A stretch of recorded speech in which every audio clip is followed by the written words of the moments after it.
बहुजन समाजावर जो अत्याचार अन्याय चालू होता, ओबीसी आरक्षणात घुसण्याचं षडयंत्र चालू होतं, याचा निषेध करत या विरुद्ध गंभीर लढाई लढून या देशामध्ये या राज्यामध्ये ओबीसी आरक्षण वाचवण्याचं काम आदरणीय छगन भुजबळ साहेबांनी केलं. त्यांच्या या लढाईला यश या राज्यामध्ये महायुतीचं सरकार स्थापन झालं. हे जर सरकार स्थापन झालं असेल तर एकमेव छगन भुजबळ साहेब यांच्यामुळे. परंतु काल जो मंत्रिमंडळाचा विस्तार झाला यामध्ये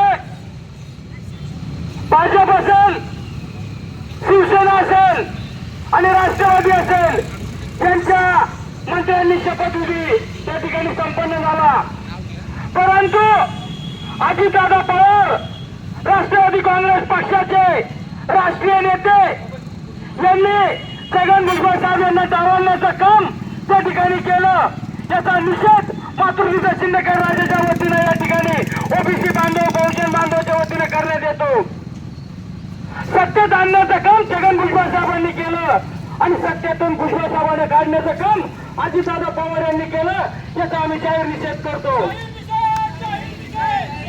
बुलढाणा जिल्ह्यामध्ये एकमेव जागा अजितदादा पवारची होती, तिला निवडून आणण्याचं छगन भुजबळ साहेब यांच्या माध्यमातून अजितदादा पवारची इज्जत ही छगन भुजबळ साहेबांनी राखली आणि ओबीसीची इज्जत राज्यातून काढण्याचं काम अजितदादा पवार यांनी केलं. मी या अजितदादा पवारचा जाहीर निषेध करतो.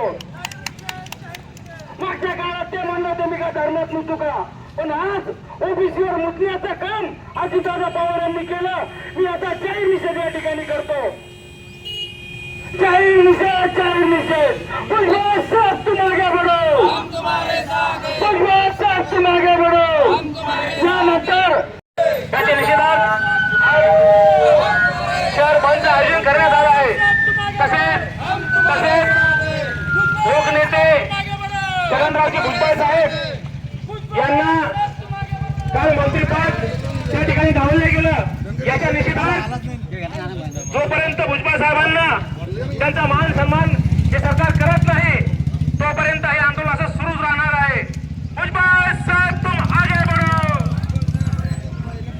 महात्मा ज्योतिबा फुलेंचा महात्मा एक लक्षात ठेवा, या देशाचं नेतृत्व ओबीसीचं खंबीर नेतृत्व